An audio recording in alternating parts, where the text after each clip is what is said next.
नमस्कार, पांचजन्य के डिजिटल मंच पर आपका स्वागत है। मैं हूं अश्विनी मिश्र। हम विभाजन की इस कड़ी में चंद्रभान मनचंदा जी के साथ हैं, जो पीओजोकी के रहने वाले हैं और उन्होंने उस दौरान बहुत कुछ देखा है। उनके पास बहुत सी यादें हैं। घर कैसे छोड़ा, भारत आए तो कैसे रहे और वहाँ किस तरीके का माहौल था, विभाजन के दौरान किस तरीके से घटनाएं घटित हो रही थीं और वो छोटी छोटी चीज़ें उनको आज भी याद हैं। हम उन्हीं से जानेंगे कि उन्होंने वो क्या देखा था, क्या सुना था और वो दृश्य जो विभाजन के दौरान लोगों के हृदय को झकझोर देते हैं। हम उन्हीं से मिलते हैं। बहुत बहुत स्वागत है आपका हमारे साथ जुड़ने के लिए। नमस्कार।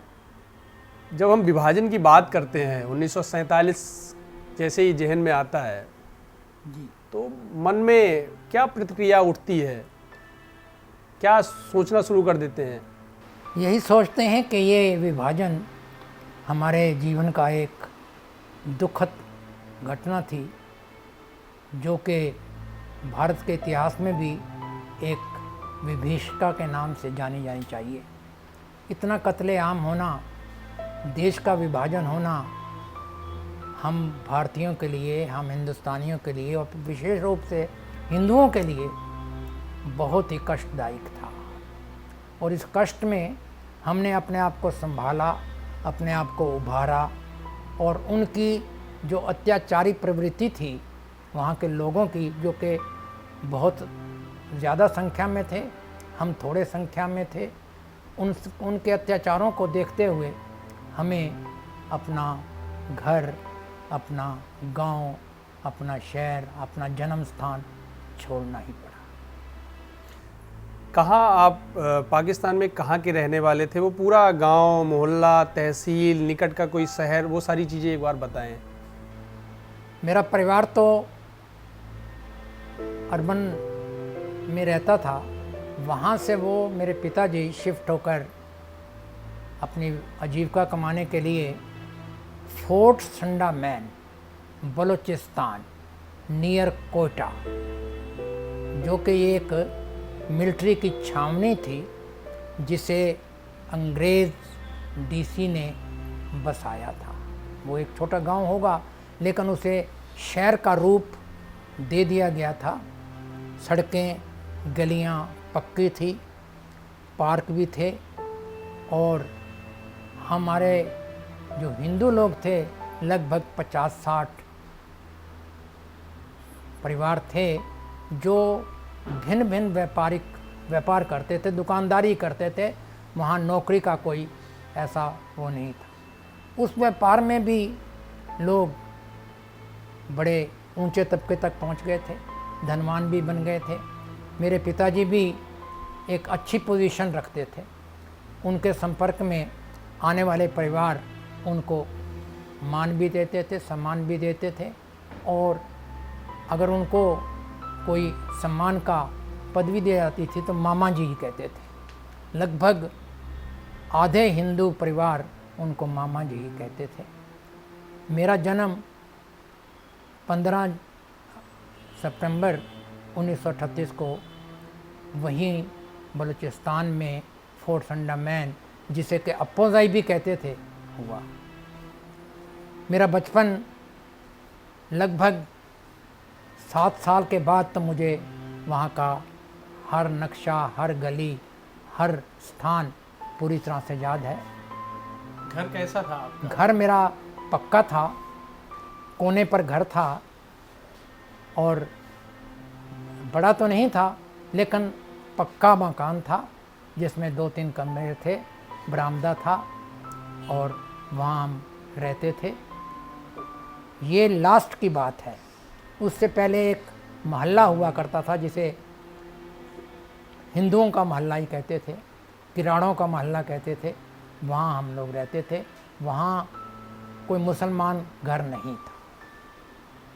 उसी गली में गुरुद्वारा भी था और वो गुरुद्वारा गली में भी खुलता था और बाज़ार में भी खुलता था। 2 तरफ उसके दरवाजे? 2 दरवाजे थे, दोनों तरफ उसका वो था।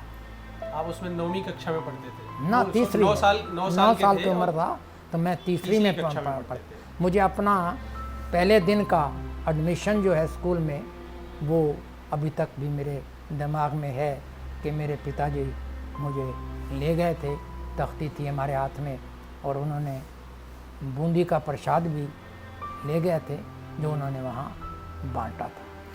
आपको फिर अपने शिक्षकों के नाम भी याद होंगे, दोस्त भी नहीं, उस दौरान शिक्षकों बने होंगे के कुछ? एक पंडित जी का नाम कोई था, उनका मुरारी धर था या मुरलीधर था, पूरी तरह से मुझे। स्कूल का नाम क्या था? गवर्नमेंट हाई स्कूल था वो। इस दौरान दोस्त कोई बने थे? हाँ, दोस्त मेरे थे। एक रामलाल जो यहीं गुड़गांव में रहते थे, वो स्वर्गीय मुरलीधर जी के सपुत्र थे। प्रीतम नाम का था, उनसे दोस्ती थी। मुसलमानों से कोई विशेष दोस्ती नहीं हुआ करती थी। तो आप जिस जगह रहते थे वहाँ की जनसांख्यिकी का स्तर क्या था? कितने मुसलमान थे, कितने सिख परिवार के लोग रहते थे, कितने? वो मैं पहले कह चुका हूँ कि हम लगभग 50-60 हिंदू परिवार थे, बाकी सारे मुसलमान थे।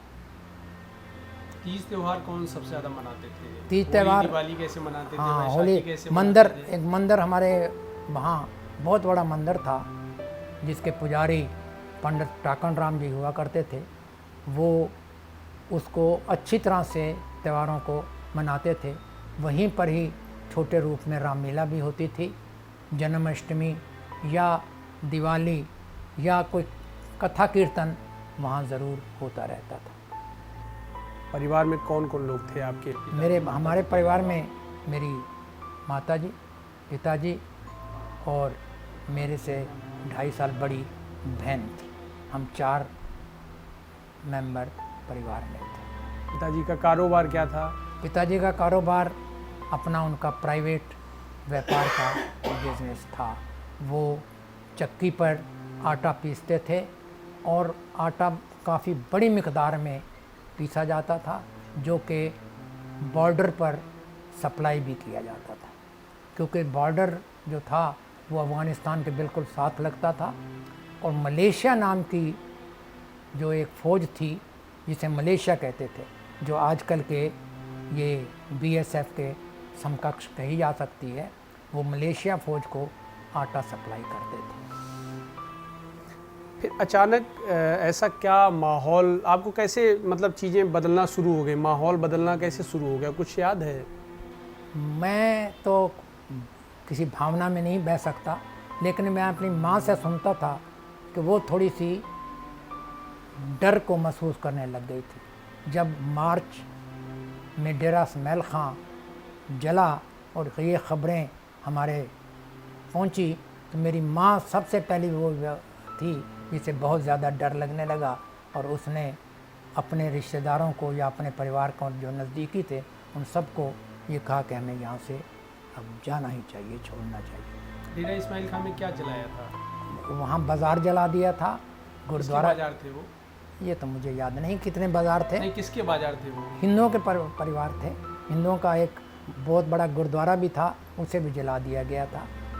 और क्योंकि हमारा व्यापार भी डेरा इसमाइल खां से आगे पिशावर जो था, उससे आना जाना हमारे परिवारों का, हमारे हिंदुओं का होता रहता था। मतलब वहाँ की जो घटना हुई उसके बाद उससे बदलना शुरू हो गया? उससे, हाँ, उससे यहाँ भी बदलाव आया। और यहाँ बदलाव ऐसा आया कि मुसलमान लड़के जो थे वो हिंदू लड़कों के पीछे भागते थे। मुझे एक अपनी छोटी सी घटना याद आती है कि मैंने शायद कोई नारा लगाया होगा तो वो मेरे पीछे दौड़े। क्या नारा लगाया था? मैं यही कह सकता हूँ कि हिंदुस्तान जिंदाबाद, यही नारा होगा, क्योंकि उस वक्त भी मैंने जय हिंद नाम का अपने लिखवाया हुआ था। तो बचपन से ही कुछ हिंदू प्रवृत्ति या देशभक्ति का भावनाएं पता नहीं किस तरह जागृत हुई, लेकिन मन में ज़रूर थी। उन मुसलमान लड़कों से डर कर मैं भागते भागते जब बाज़ार के कोने में पहुंचा, वहाँ एक सरदार जी दुकान करते थे जिनका नाम किशोर सिंह था। कोने पर दुकान थी, मैं उसके कोने में छुप गया और वो चले गए। ये घटना भी जब मेरे माँ बाप को पता चली तो वो और भी उग्र हो गए कि हमने यहाँ से जाना है। तो किस दिन आप निकले थे, वो याद है कुछ, कौन सा महीना था? वो लगभग जून जुलाई था। पूरा घर सब नहीं, घर तो बल्कि घर में तो जो कुछ जैसे सजा हुआ था ना वैसे ही छोड़कर मेरी माँ, क्या मैं, क्या साथ लेके चले थे? हाँ ट्रंक एक, मेरा ख्याल ट्रंक 2 ट्रंक थे साथ जो लेकर चले थे। मेरी माँ जो भी उठा सकती थी वो उसने उठाया। मेरे पिताजी बड़े अनमने थे कि वो नहीं छोड़ना चाहते थे। वो परिवार की वजह से साथ चल रहे थे लेकिन वो अपना बिजनेस छोड़ना नहीं चाहते थे। लेकिन छोड़ना पड़ा, और छोड़ना वहाँ से पड़ा, निकले। छोड़ना, गाँव के- क्योंकि एक तो डर था, बच्चों का डर था, मेरा डर था और मेरी माँ की जिद थी, उनका डर ज़्यादा था। उन्होंने जोर दिया कि मैं तो यहाँ नहीं रहूँगी। तो गांव के और सारे लोग चले होंगे आपके साथ? हाँ, उस वक्त हम 3 परिवार वहाँ से चले। जो मेरे फादर के भांजे थे वो साथ चले। कहाँ आए वहाँ से? वहाँ से डेरा गाजी खान जो था वो लगभग 250 मील वहाँ हमारे गांव से, हमारे शहर से था। हम वहाँ आ गए। वहाँ आकर हम रुके लगभग 2-2.5 महीने। वहाँ से फिर कहाँ कहाँ आप? वहाँ से हम, जब मेरी बड़ी बहन और उनके कुछ रिश्तेदार आ गए वहाँ डेरा गाजी खां, तो हम लगभग 11 परिवार वहाँ से चले। ये क्या था जी, मुल्तान के नाम जो मुजफ्फरगढ़ नहीं, जहाँ रेलवे स्टेशन था डेरा, कोई बात नहीं, नाम भूल जाते हैं। भूल जाते हैं। वो स्टेशन पे आए, वहाँ गाड़ी पे चढ़े और गाड़ी से चलने के बाद रास्ते में काफ़ी, उस वक्त तो कोई इतनी दिक्कत नहीं हुई क्योंकि अभी पार्टीशन अगस्त नहीं आया था, हम जून जुलाई में चल रहे थे। हम जालंधर पहुँचे और जालंधर हम उतर गए। जालंधर से फिर कहाँ कहाँ? जालंधर से हम बंगा, जो उसका कस्बा है, वहाँ से एक, ये तो मैं नहीं कह सकता क्यों गए उस गांव में, एक कोट फतुई नाम का गांव है बंगा के पास। वहाँ हम लगभग 3-4 महीने रहे। वहाँ कोई परिचित था? हो सकता है, मुझे उसका अभी ज्ञान भी नहीं है और कभी बातचीत भी हुई होगी तो याद नहीं। कोई ना कोई ज्ञान वो था, कनेक्शन तो था जिसकी वजह से हम वहाँ कोट फतही में रहे। कोट फतोई में रहे। उसके बाद हम बंगा में 6 महीने रहे।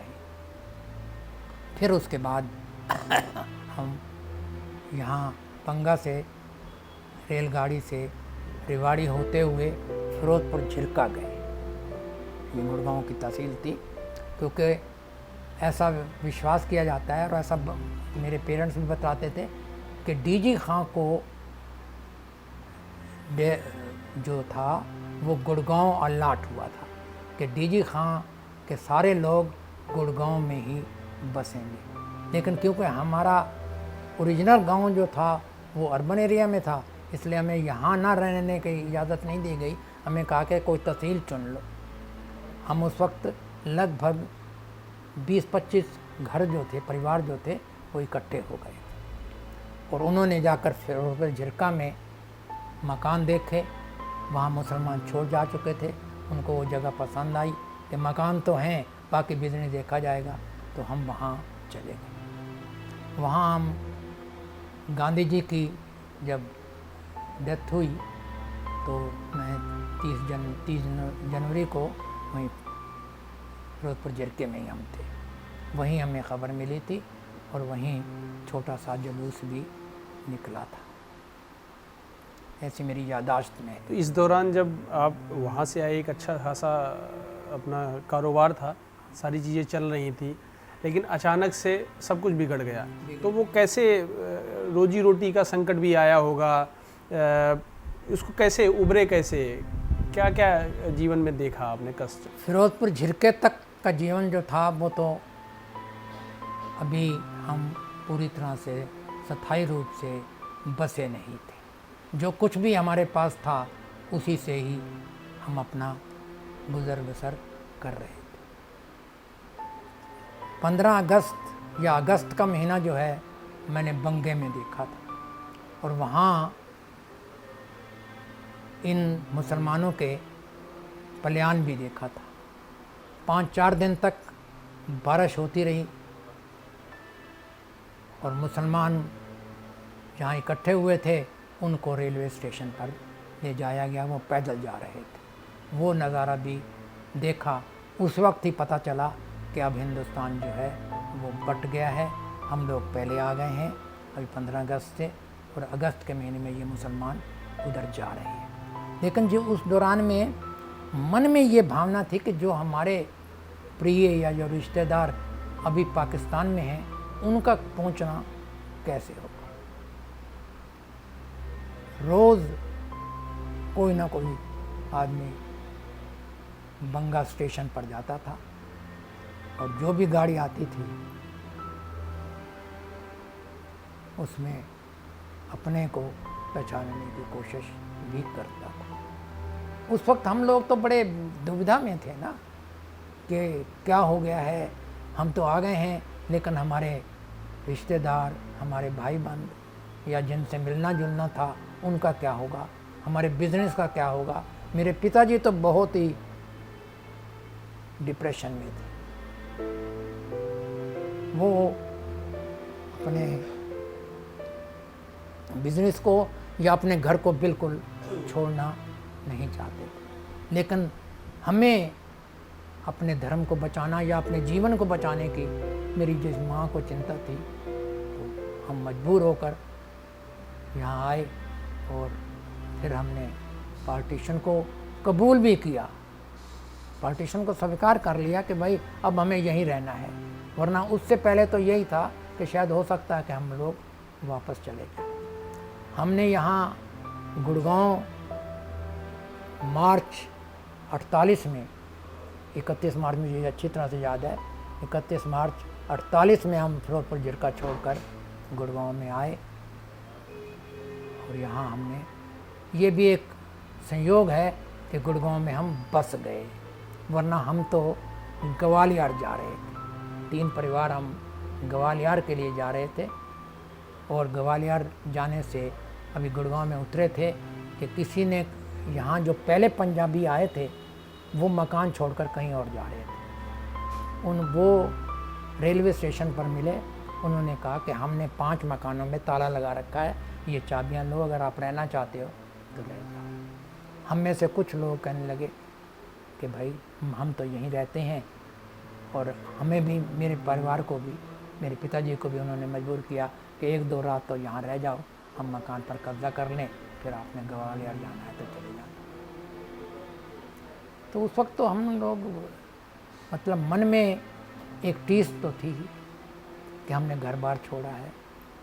जब हम अपने रिश्तेदारों से बैठते थे, मेरी बहन थी छोटी, मुझसे 2.5 साल 3 साल बड़ी थी, वो दुखदाई होती थी, माँ होती थी।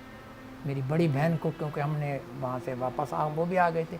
मेरे जीजा जी भी बड़े दुखी थे कि भाई वो उनके पिताजी बहुत पहले गुजर गए थे, वो अनाथ होकर पले थे, तो उनको अपने बड़ा दर्द था। वो धार्मिक विचार के भी थे और वो अपने धर्म को बहुत ज़्यादा महत्व देते थे। वो ज़्यादा दुखी थे कि हम कहाँ छोड़कर अपना परिवार आ गए हैं, अपना घर छोड़कर आ गए।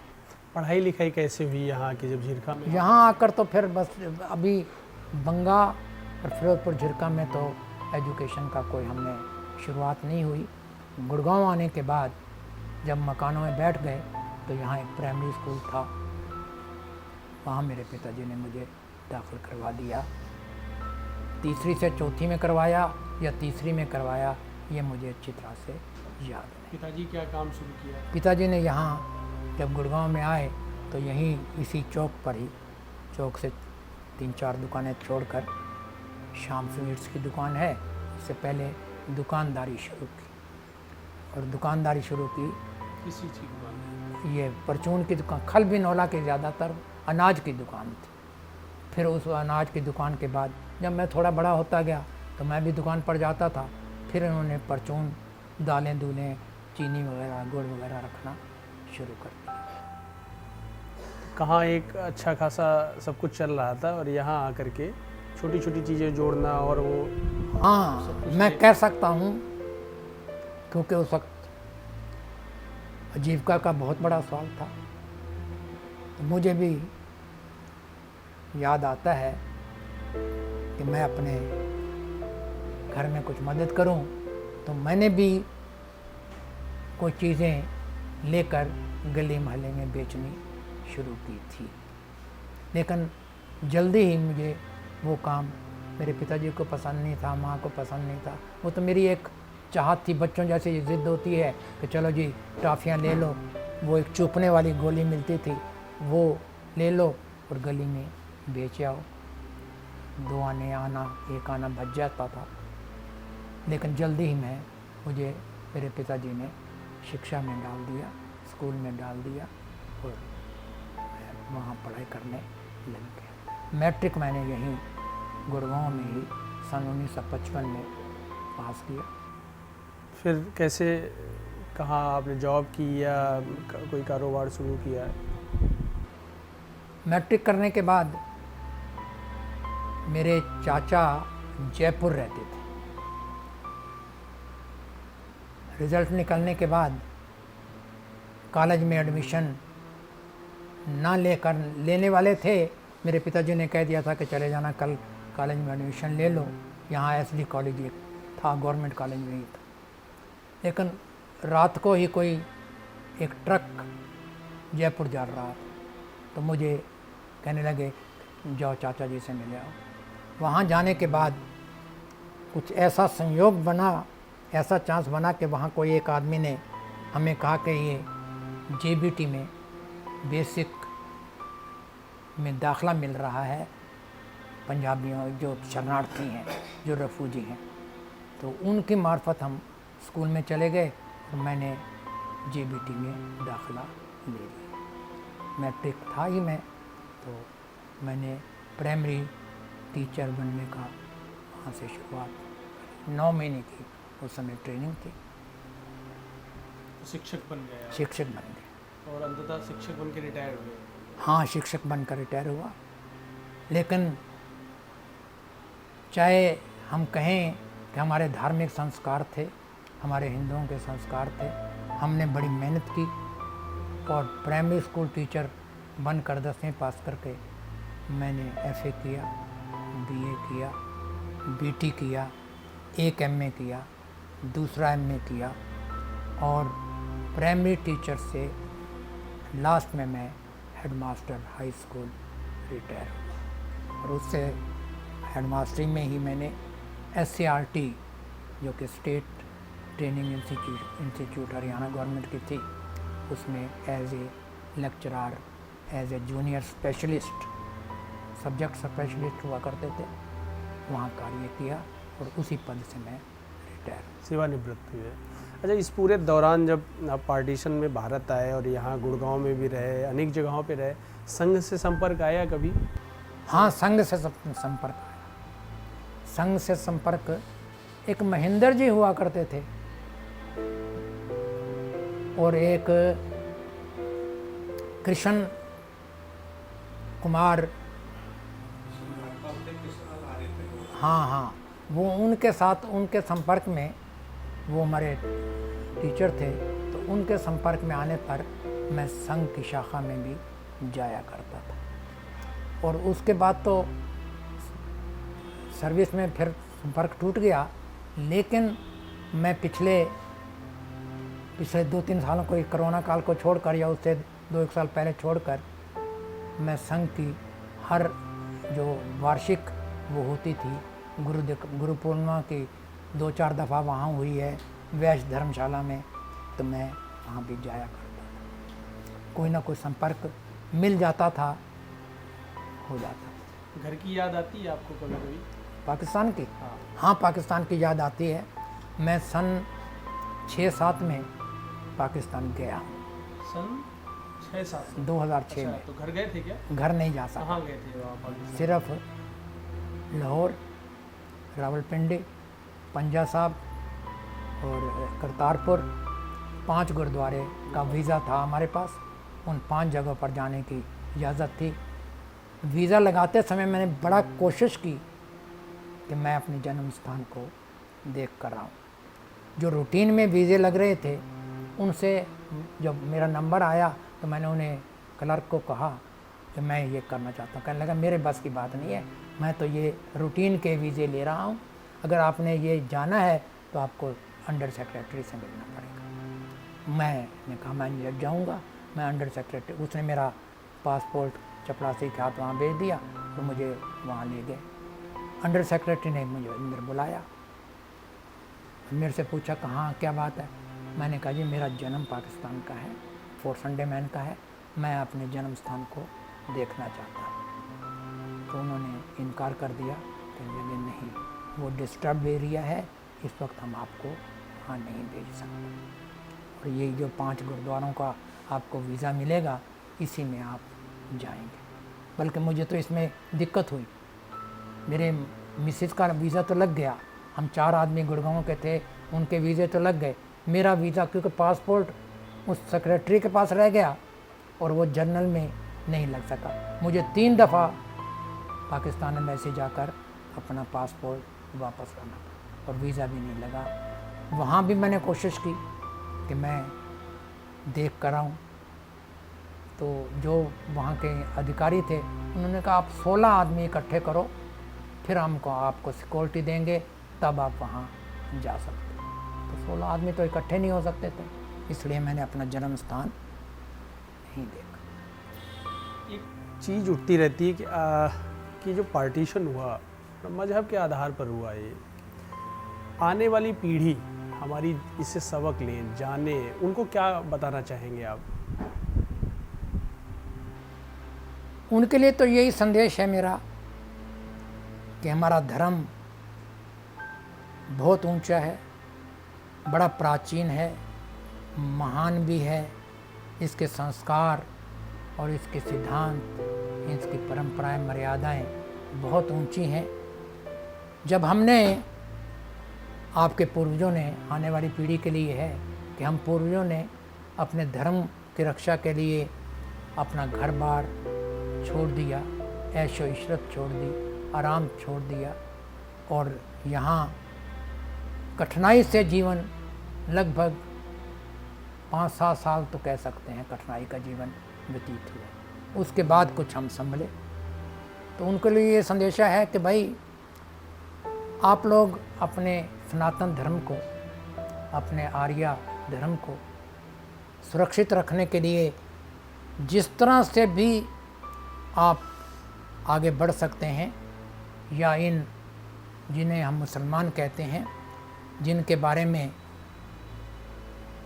चाहे वो कितना ही भाईचारा क्यों ना कह लें, लेकिन उनके जो शिक्षा है, जो दीक्षा है, वो हिंदू जाति के लिए खिलाफत में है।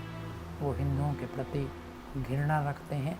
घृणा क्या, वो तो हिंदुओं के हत्यारे भी बन सकते हैं। तो मैं अपने आने वाली पीढ़ी से यही कहूँगा कि आप लोग अपने धर्म पर अडिग रहिए और उत्साहित रहिए। चाहे कट्टर बनना पड़े तो कट्टर भी बन जाइए। जैसा कि आपने चंद्रभान जी से सुना, उन्होंने एक अच्छा खासा घर था, कारोबार था, उसको छोड़ करके 6, 7, 8 साल बड़े कठिन स्थितियों में गुजारे। स्थिति ये थी कि पिताजी को दूसरा काम करना पड़ा, घर में स्थितियां सामान्य हो तो वो सहयोग करने के लिए खुद भी चीज़ें बेची, पढ़ाई भी साथ साथ की, और दोबारा इच्छा घर को देखने की हुई तो पाकिस्तान द्वारा वहाँ जाने के लिए स्पष्ट तौर से मना भी किया गया। वो कशक अपनी जन्मभूमि को देखने को रह ही गई। मन है जाने का कि घर देख के आएँ, जन्म स्थान देख के आएँ, लेकिन नहीं जा सके। और किस तरीके से विभाजन के दौरान उन्होंने जो देखा कि मजहब के आधार पर लोगों को घर छोड़ना पड़ा, अपनी जन्मभूमि छोड़नी पड़ी, अपने लोग छोड़ने पड़े, और बहुत सारी घटनाओं को आंखों से देख करके उन्होंने आज वो इस निष्कर्ष पर पहुँचे हैं कि जो मुस्लिम हैं वो किसी हिंदू के सगे हो ही नहीं सकते। एक नई कड़ी के साथ फिर हम आपके सामने हाजिर होंगे। नमस्कार आपका। आप या आपके आसपास भी कोई ऐसा व्यक्ति या कोई ऐसा परिवार हो जिसने विभाजन की विभीषिका झेली हो, उस दंश को देखा हो, उसकी पीड़ा बर्दाश्त की हो, तो वो भी हमारे साथ अपना अनुभव साझा कर सकते हैं। हम उसे अपनी इस श्रृंखला का हिस्सा बनाएंगे। इसके लिए आप हमसे vkv.panchjanya@gmail.com पर संपर्क कर सकते हैं और अगर आप चाहें तो वीडियो बनाकर भी भेज सकते हैं। एक बार फिर से देख लीजिए, हमारा email ID है vkv.panchjanya@gmail.com।